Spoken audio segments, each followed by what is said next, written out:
Good morning Telangana. Welcome to T News. నేను మమత. ముందుగా బులెటిన్లో హెడ్లైన్స్. తెలంగాణకు ఏపీనే 12,940 కోట్లు చెల్లించాలి. కేంద్రం కుట్రలు ఆపి బకాయిలు ఇప్పించాలన్న జగదీష్ రెడ్డి. రేపు బీహార్ ముఖ్యమంత్రితో సీఎం కేసీఆర్ భేటీ. జాతీయ రాజకీయాలపై చర్చించే అవకాశం.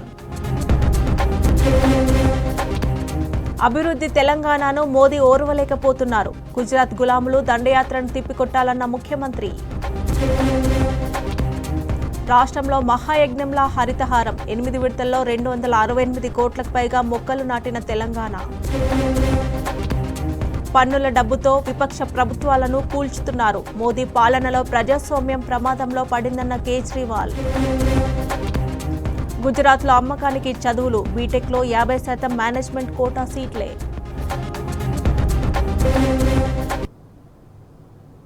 బులెటిన్లో అప్డేట్ చూస్తే తెలంగాణపై కేంద్రం కక్షపూరిత వైఖరి మరోసారి బట్టబయలైంది. సీఎం కేసీఆర్ కృషి తెలంగాణ విజయాలను జీర్ణించుకోలేక కుట్రలకు తెరలేపింది. ఏపీ నుంచి తెలంగాణ డిస్కంలకు బకాయిలు రావాల్సి ఉండగా ఏపీకే తెలంగాణ బకాయిలు కట్టాలంటూ ఆదేశాలు జారీ చేసింది. దీంతో తెలంగాణకు ద్రోహం చేస్తున్న మోదీ సర్కార్ తీరుపై సర్వత్రా విమర్శలు వెల్లువెత్తుతున్నాయి.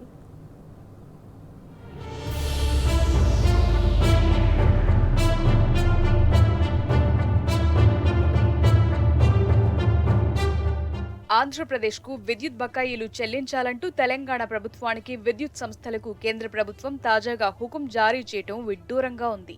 ఏపీ చెప్పగానే తెలంగాణకు గుడ్డిగా ఆదేశాలు జారీ చేసిన కేంద్రం ఎవరికి చెల్లించాలని కొంచెం కూడా ఆలోచించలేదు. ఏపీకి డబ్బులు చెల్లించాలని నిర్దేశించిన కేంద్రం ఏపీ నుంచి తెలంగాణకు రావాల్సిన బకాయిలపై మాట్లాడకపోవటం విశేషం. ఇక ఏపీకి బకాయిలు చెల్లించాలంటూ కేంద్రం రాసిన లేఖపై తెలంగాణ విద్యుత్ సంస్థలు తీవ్రంగా స్పందించాయి. తమకు ఏపీ నుంచి విద్యుత్ బకాయిలు రావాల్సి ఉందని, వాటి నుంచి ఏపీకి చెల్లించాల్సిన బకాయిలను మినహాయించుకుంటే తెలంగాణకే దాదాపు 12,940 కోట్లు చెల్లించాల్సి ఉంటుందని గణాంకాలతో సహా బయటపెట్టాయి.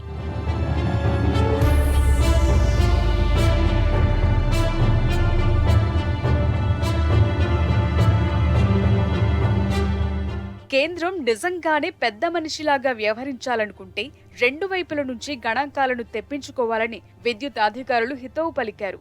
అప్పుడే ఎవరికి చెల్లించాలనేది తేలుతుందని చెప్పారు. అలా కాకుండా ఏకపక్షంగా వివక్షపూరితంగా తెలంగాణ విద్యుత్ సంస్థలు 30 రోజుల్లో విద్యుత్ బకాయిలను ఏపీ విద్యుత్ సంస్థలకు చెల్లించాలంటూ ఏకంగా ఆర్డర్ పాస్ చేయడం సరికాదంటూ ఆగ్రహం వ్యక్తం చేశారు. అయితే తెలంగాణ విద్యుత్ సంస్థలకు ఏపీ చెల్లించాల్సిన బకాయిల మాటేంటనే సూటి ప్రశ్నకు అటువైపు నుంచి సమాధానం రావటం లేదు. నిజానికి రాష్ట్రం ఏర్పడిన వెంటనే ఏపీ ఉద్దేశపూర్వకంగానే పీపీఏలను పట్టించుకోకుండా థర్మల్ విద్యుత్ను తెలంగాణకు సరఫరా చేయకుండా నిలిపివేసింది. దీంతో ఆ లోటును పూడ్చుకునేందుకు బహిరంగ మార్కెట్లో విద్యుత్ను తెలంగాణ కొనుగోలు చేసింది. దీనివల్ల కలిగిన అదనపు భారానికి సంబంధించి బకాయిలు ఏపీ నుంచి రావాల్సి ఉంది.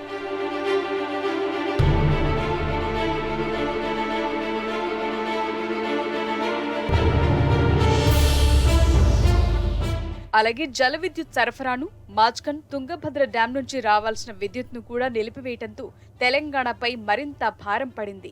ఈ మొత్తం వడ్డీతో కలిపి సుమారు 6,639 కోట్లుగా తేలింది. ఈ బకాయిలను ఏపీ విద్యుత్ సంస్థలు తెలంగాణకు చెల్లించాల్సి ఉంది. ఇక తెలంగాణ విద్యుత్ సంస్థలు విడుదల చేసిన బకాయిల జాబితాను పరిశీలిస్తే తెలంగాణ విద్యుత్ సంస్థలకే ఏపీ విద్యుత్ సంస్థలు 12,940 కోట్లు చెల్లించాల్సి ఉన్నట్లు తేలింది. నిజానికి రాష్ట్ర విభజన సమయంలో అనంతపురం, కర్నూలు జిల్లాకు సంబంధించి ఏపీ డిస్కంల నుంచి తెలంగాణకు రావాల్సిన బకాయిలు వడ్డీతో కలుపుకుంటే 3,819 కోట్లుగా తేలింది.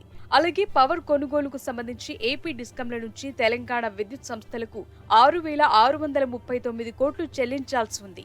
ఇందులో 2,423 కోట్ల వడ్డీ కూడా ఉంది. అంతేకాకుండా ఏపీ ట్రాన్స్కో నుంచి 1,267 కోట్ల అసలు, 463 కోట్ల వడ్డీ కలుపుకుంటే 1,730 కోట్లు రావాలి.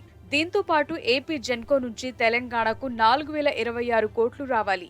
ఇందులో 954 కోట్ల వడ్డీ కూడా ఉంది. దీనికి అదనంగా కృష్ణపట్నం థర్మల్ ప్రాజెక్టుకు సంబంధించి ఏపీ పవర్ డెవలప్మెంట్ కార్పొరేషన్ నుంచి 1614 కోట్లు రావాల్సి ఉంది. ఇవన్నీ కలుపుకుంటే ఆంధ్రప్రదేశ్ విద్యుత్ సంస్థల నుంచి తెలంగాణ విద్యుత్ సంస్థలకు మొత్తం రావాల్సింది 17,828 కోట్లు.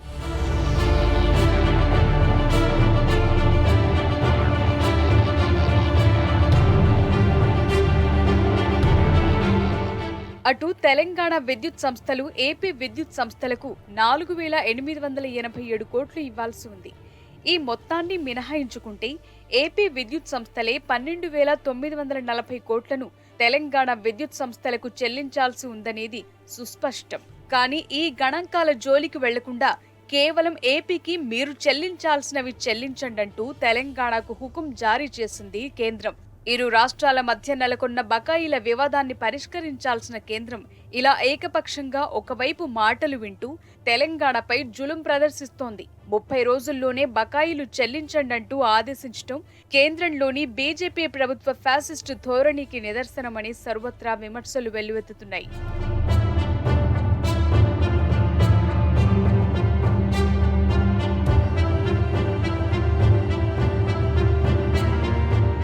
మరోవైపు కేంద్రం తీరుపై మంత్రి జగదీష్ రెడ్డి ఫైర్ అయ్యారు. తెలంగాణ ప్రభుత్వంపై కేంద్రం కక్షపూరితంగా వ్యవహరిస్తోందని మండిపడ్డారు. ఇది ముమ్మాటికి దేశద్రోహ పూరిత చర్య అని ఆగ్రహం వ్యక్తం చేశారు. ఏపీకి చెల్లించాల్సిన విద్యుత్ బకాయిలను 30 రోజుల్లోగా తెలంగాణ ప్రభుత్వం విద్యుత్ సంస్థలు చెల్లించాలంటూ కేంద్ర ఇంధన మంత్రిత్వ శాఖ ఆదేశాలు జారీ చేయటం దుర్మార్గమని అన్నారు. తెలంగాణను చీకట్లోకి నెట్టాలన్న కేంద్రం కుట్ర పారదని హెచ్చరించారు. ఏపీ నుంచి తెలంగాణకు 12,900 కోట్లకు పైగా బకాయిలు రావాల్సి ఉందని మొరపెట్టుకున్నా కేంద్రం స్పందించలేదని మంత్రి జగదీష్ రెడ్డి గుర్తు చేశారు. తెలంగాణ ప్రభుత్వ డిస్కాంలు ఆంధ్రప్రదేశ్ ప్రభుత్వ డిస్కాంలకి నెల రోజుల్లోనే 6,700 కోట్ల పైగా రూపాయలు చెల్లించాలని చెప్పి కేంద్ర ప్రభుత్వం ఇచ్చిన ఉత్తర్వులు పూర్తిగా దురుద్దేశపూర్వకమై ఇవి ఏకపక్షమైన ఉత్తర్వులు. వాస్తవానికి తెలంగాణ డిస్కంలకి తెలంగాణ పవర్ యూటిలిటీస్కి ఆంధ్రప్రదేశ్ ప్రభుత్వం నుంచి ఆంధ్రప్రదేశ్ ప్రభుత్వ పవర్ యూటిలిటీస్ నుంచి 12,940 కోట్ల రూపాయలు రావాల్సి ఉందని చెప్పి అనేక సందర్భాల్లో మా రాష్ట్ర ప్రభుత్వం యొక్క అధికారుల నుంచి నేను కేంద్ర ప్రభుత్వానికి తెలియజేయడం జరిగింది. గత 8 సంవత్సరాలుగా ఆంధ్రప్రదేశ్ ప్రభుత్వం తెలంగాణకు ఇవ్వవలసిన విద్యుత్ విషయంలో కావచ్చు, తెలంగాణకు ఇవ్వాల్సిన విద్యుత్ బకాయిల విషయంలో కావచ్చు, తెలంగాణకు సంబంధించిన పీపీఎల విషయంలో కావచ్చు, ఏకపక్షంగా వ్యవహరిస్తూ తెలంగాణకు నష్టం కలిగించే పద్ధతుల్లో వ్యవహరిస్తున్న విషయాన్ని కేంద్ర ప్రభుత్వం దృష్టికి పలు సందర్భాల్లో తీసుకుపోవడం జరిగింది. అయినప్పటికీ ఏ ఒక్క రోజు కూడా కేంద్ర ప్రభుత్వం ఈ విషయంపై దృష్టి పెట్టలేదు, మాట్లాడలేదు, పట్టించుకోలేదు. కానీ ఈ మధ్యకాలంలో ప్రత్యేకించి గత సంవత్సరంన్నర కాలంగా కేంద్ర ప్రభుత్వం తెలంగాణ రాష్ట్రం పైన కక్ష సాధింపు చర్యలు పూనుకుంటూ ఉంది, కక్షపూరితంగా వ్యవహరిస్తూ ఉంది. తెలంగాణలో ఏ పరిస్థితిలో కూడా విద్యుత్ కోతలు విధించే విధంగా తెలంగాణ ఇబ్బందులకు నెట్టాలన్న ప్రయత్నం కేంద్ర ప్రభుత్వం నుంచి బీజేపీ పార్టీ నుంచి కనపడుతూ ఉన్నాయి. అన్ని రంగాల వినియోగదారులకు 24 గంటల విద్యుత్తును ఇవ్వడమే కాకుండా రైతాంగానికి కూడా 24 గంటల విద్యుత్తును ఇస్తూ ఆ 24 గంటలకు 24 గంటలు ఉచిత విద్యుత్తును ఇవ్వడం అనేది ఏదైతే ఉందో ఇది కేంద్ర ప్రభుత్వానికి బీజేపీ పార్టీకి కంటగింపుగా మారింది.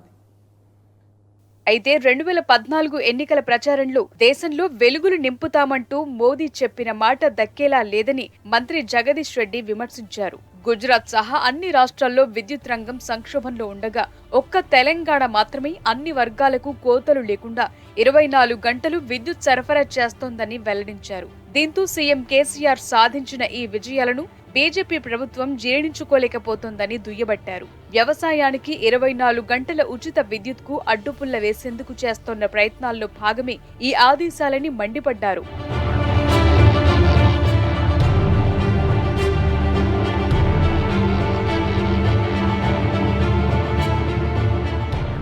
ఇక ముఖ్యమంత్రి కేసీఆర్పై యూపీ నేత సుబేర్ సింగ్ డాగర్ ప్రశంసల వర్షం కురిపించారు.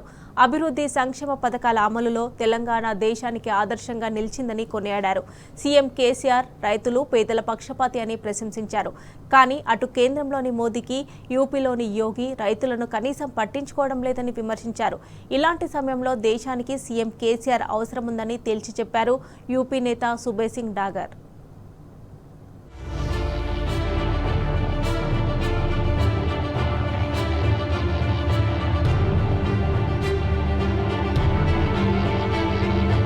దేశాన్ని మలుపు తిప్పే సత్తా తెలంగాణకు ఉందన్నారు ఉత్తరప్రదేశ్కు చెందిన జాతీయ రైతు సంఘం నేత సుబేర్ సింగ్ డాగర్. కేంద్రంలోని మోదీ సర్కార్కు తమ రాష్ట్రంలోని యోగి సర్కార్కు రైతులంటే లెక్కలేదని ఆవేదన వ్యక్తం చేశారు.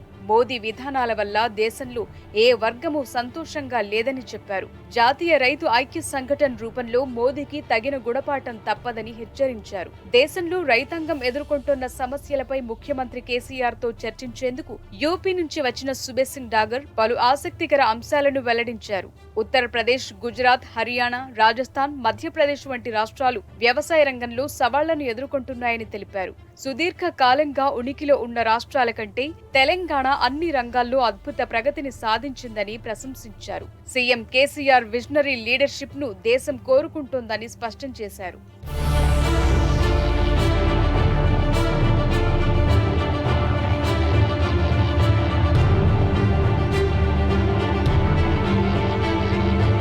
ఇక 8 ఏళ్లుగా మోదీ ఈ దేశంలో ఏ రంగం వారిని ఆదరించలేదని విమర్శించారు సుబేర్ సింగ్ డాగర్. కేవలం తన వ్యాపార స్నేహితులకు మాత్రమే ఆయన ప్రయోజనం కల్పించారని ఆగ్రహం వ్యక్తం చేశారు. సాధారణ పౌరులంటే మోదీకి అస్సలు లెక్కే లేదని, వారి బాగు కోసం ఏ ఒక్క మంచి నిర్ణయం తీసుకోలేదని మండిపడ్డారు. యూపీ, మధ్యప్రదేశ్, రాజస్థాన్, హర్యానా సహా అనేక రాష్ట్రాల్లో వ్యవసాయ రంగం ఉనికి ప్రమాదంలో పడిందని ఆవేదన వ్యక్తం చేశారు. కేంద్రం అనాలోచితంగా తెచ్చిన 3 వ్యవసాయ చట్టాలు, వాటికి వ్యతిరేకంగా పోరాడిన రైతుల ప్రాణాలను హరించిన ఘటనలు ప్రపంచంలో భారత్ ప్రతిష్టను దిగజార్చాయని అన్నారు. యూపీలో అఖిలేష్ యాదవ్ హయాంలో కొద్దిగా సంతోషంగా ఉన్న రైతులు ఇప్పుడు యోగి హయాంలో ఆత్మహత్యలకు పాల్పడుతున్నారని చెప్పారు. కేంద్రం తీరుతో దేశవ్యాప్తంగా వ్యవసాయ రంగం తీవ్ర సంక్షోభంలో పడిందని, ఇది మరింత కాలం కొనసాగితే తిండి కోసం ఉద్యమించాల్సిన పరిస్థితులు వస్తాయని ఆందోళన వ్యక్తం చేశారు. అన్ని వర్గాల ప్రజలు, ప్రత్యేకించి రైతాంగ సమస్యలపై గళమెత్తుతోన్న వారి కోసం దేశం ఎదురు చూస్తోందని వెల్లడించారు. అందులో భాగంగానే సీఎం కేసీఆర్ ను కలిసి సమాలోచనలు చేసినట్లు తెలిపారు. తెలంగాణ అనేక సంక్షోభ స్థితులను విజయవంతంగా ఎదుర్కొని సంక్షేమం వైపు వేగంగా అడుగులు వేస్తోందని ప్రశంసించారు.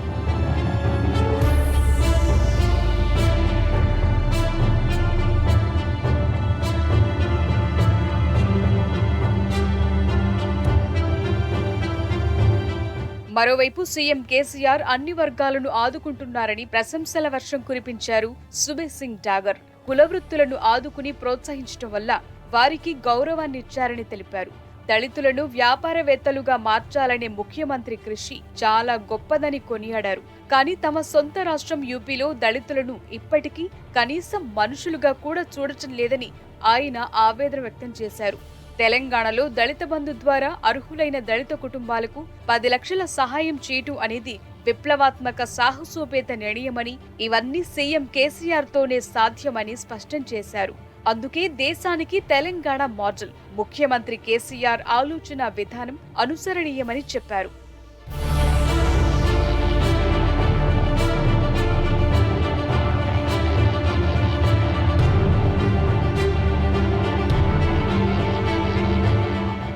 ఇక ఎక్కడ చూసినా పాడి పంటలు, పారే నీటితో తెలంగాణ ఆకుపచ్చగా మారిందని సుబేర్ సింగ్ డాగర్ సంతోషం వ్యక్తం చేశారు. మల్లన్న సాగర్ ప్రాజెక్టుతో బీడు భూములు పచ్చని పొలాలుగా మారాయని చెప్పారు. మొత్తానికి తెలంగాణను అద్భుతంగా ఆవిష్కరించిన సీఎం కేసీఆర్ మార్గంలో దేశం నడవాల్సిన అవసరం ఉందని తేల్చి చెప్పారు సుబేర్ సింగ్ డాగర్.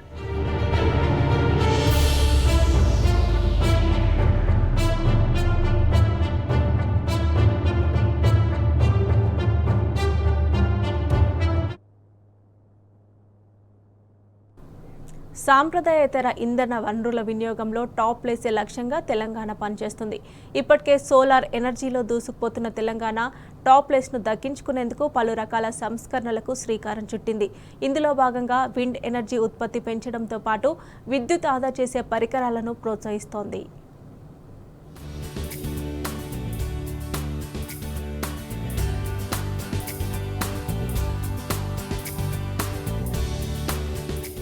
సంప్రదాయేతర ఇంధన వనరుల వినియోగంలో తెలంగాణ దూసుకెళ్తోంది. పునరుత్పాదక ఇంధన వనరుల ఉత్పత్తి వాడకంలోనూ తెలంగాణను అగ్రగామిగా నిలిపేందుకు రాష్ట్ర సంప్రదాయేతర ఇంధన వనరుల సంస్థ కృషి చేస్తోంది. రెడ్కో ద్వారా 4511 మెగావాట్ల సోలార్, 128 మెగావాట్ల విండ్ ఎనర్జీని రాష్ట్రం ఉత్పత్తి చేస్తోంది. తెలంగాణ ఏర్పాటైన తరువాత సీఎం కేసీఆర్ సంప్రదాయేతర ఇంధన వనరుల ఉత్పత్తి, వినియోగాన్ని ప్రోత్సహించారు. తెలంగాణ రెడ్కోకు అన్ని విధాలుగా సహాయ సహకారాలు అందించారు. రెడ్కో సోలార్, విండ్ ఎనర్జీ ఉత్పత్తిని పెంచడంతో పాటు విద్యుత్ ఆదా చేసే పరికరాలు, బల్బుల వాడకాన్ని కూడా ముఖ్యమంత్రి ప్రోత్సహించారు.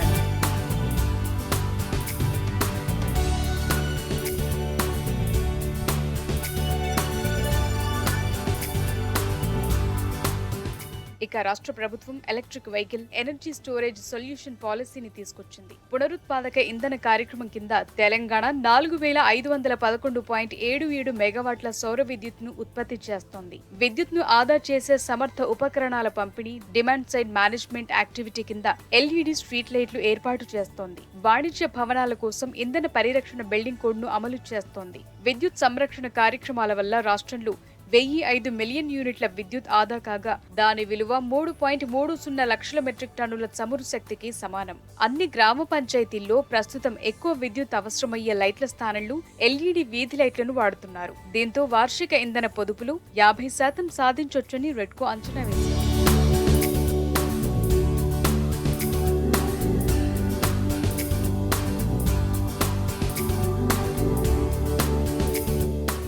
మరోవైపు విద్యుత్ వాహనాలను రెడ్కో ప్రోత్సహిస్తోంది. దీనికోసం రాష్ట్ర వ్యాప్తంగా 1000 ఛార్జింగ్ పాయింట్లను పీపీపీ మోడల్లో ఏర్పాటు చేయాలని నిర్ణయించింది. ఈ మేరకు ఏర్పాట్లను ముమ్మరం చేసింది. ప్రస్తుతం 156 ఎలక్ట్రిక్ వెహికల్ ఛార్జింగ్ స్టేషన్లున్నాయి. మరో 100 స్టేషన్ల పనులు జరుగుతున్నాయి. ప్రస్తుతం రాష్ట్రంలో 32,000 ఎలక్ట్రిక్ వాహనాలున్నాయి. Electric vehicle and energy storage solution పాలసీలో భాగంగా రాష్ట్ర ప్రభుత్వం మొదటి 2 లక్షల ఎలక్ట్రిక్ ద్విచక్ర వాహనాలు, మొదటి 5,000 యూనిట్ల 4 చక్రాల వాహనాలకు రోడ్డు పన్నుతో పాటు రిజిస్ట్రేషన్ ఫీజును పూర్తిగా రద్దు చేయడంతో ఎలక్ట్రిక్ వాహనాల వినియోగం పెరిగింది. ఈ రంగంలో దాదాపు 30,000 కోట్ల పెట్టుబడి పెట్టడం ద్వారా 1.2 లక్షల మందికి ఉద్యోగాలు లభించనున్నట్లు రెడ్కో వెల్లడించింది.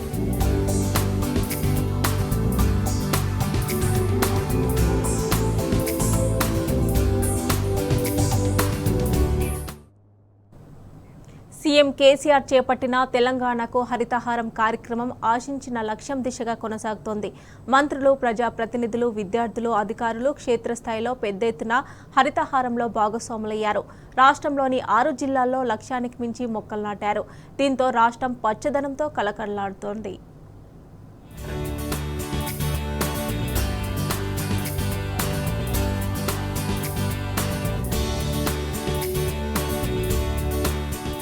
వనపర్తి జిల్లాలో లక్ష్యానికి మించి 25.04 లక్షల మొక్కలు నాటారు. దీంతో 155.82% ఆ జిల్లా అగ్రస్థానంలో నిలిచింది. నల్గొండ జిల్లా 20.03 లక్షల మొక్కలు నాటి చివరి స్థానంలో నిలిచినట్టు అటవీ శాఖ వెల్లడించింది.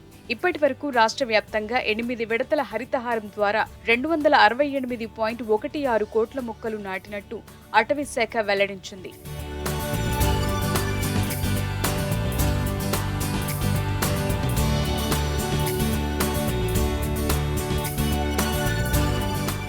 రాష్ట్ర వ్యాప్తంగా 2022-23లో 8వ విడత హరితహారంలో 19.54 కోట్ల మొక్కలు నాటాలని అటవీ శాఖ లక్ష్యంగా నిర్ణయించింది. ఈ నెల 29 నాటికి 17.77 కోట్ల మొక్కలు నాటినట్లు అటవీ శాఖ తెలిపింది. రాష్ట్రంలోని వనపర్తి, మంచిర్యాల, జీహెచ్ఎంసీ, సంగారెడ్డి, ములుగు, కొమురం భీం, ఆసిఫాబాద్ జిల్లాల్లో లక్ష్యానికి మించి మొక్కలు నాటినట్లు వెల్లడించింది. వనపర్తి జిల్లాలో 13.6 లక్షల మొక్కలు నాటడం లక్ష్యం కాగా 25.044 లక్షలు, మంచిర్యాలలో 40.280 లక్షలకు, 47.017 లక్షలు, జీహెచ్ఎంసీలో 50 లక్షలకు గాను 55.114 లక్షలు, సంగారెడ్డిలో 55.4 లక్షలకు 58.983 లక్షలు, ములుగులో 14.970 లక్షలకు 15.598 లక్షలు, కొమురం భీం ఆసిఫాబాద్ జిల్లాలో 52.689 లక్షలకు 52.991 లక్షల మొక్కలు నాటి ముందు వరుసలో నిలిచాయి.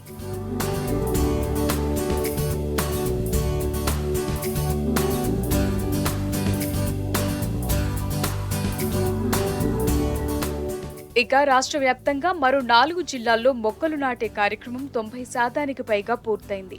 మరో 6 జిల్లాల్లో 80% పూర్తి కాగా 4 జిల్లాల్లో 70, 6 జిల్లాల్లో 80% పైగా, 5 జిల్లాల్లో 50% పైగా మొక్కలు నాటే కార్యక్రమం పూర్తయింది. 8వ విడతలో ఇప్పటి వరకు 17.774 కోట్ల మొక్కలు నాటగా వీటిలో 13.981 కోట్ల మొక్కలు కాగా 3.793 కోట్ల విత్తన బంతులున్నాయి. నల్గొండ జిల్లాలో అతి తక్కువగా 28.92%, వరంగల్ అర్బన్ జిల్లాలో 36.28% మాత్రమే మొక్కలు నాటారు.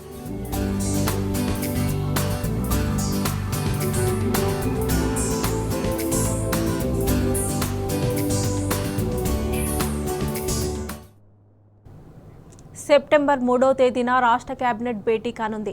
మధ్యాహ్నం 2 గంటలకు మంత్రివర్గ సమావేశం నిర్వహించాలని ముఖ్యమంత్రి కేసీఆర్ నిర్ణయించారు.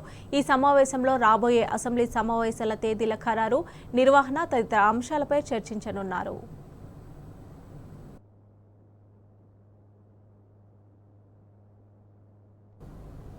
రేపు ముఖ్యమంత్రి కేసీఆర్ బీహార్ పర్యటనకు వెళ్లనున్నారు. ఉదయం హైదరాబాద్ నుంచి సీఎం కేసీఆర్ పాట్నాకు బయలుదేరుతారు. గతంలో ప్రకటించిన మేరకు గాల్వన్ ఘర్షణలో అమరులైన 5 బీహార్కు చెందిన భారత సైనికుల కుటుంబాలకు కేసీఆర్ ఆర్థిక సాయం అందజేయనున్నారు. ఒక్కో కుటుంబానికి 10 లక్షల రూపాయల చెక్ అందజేయనున్నారు. సైనిక కుటుంబాలతో పాటు ఇటీవల సికింద్రాబాద్ టింబర్ డిపో అగ్ని ప్రమాదంలో చనిపోయిన 12 మంది బీహార్ వలస కార్మికుల కుటుంబాలకు కూడా సీఎం కేసీఆర్ ఆర్థిక సాయం అందజేస్తారు.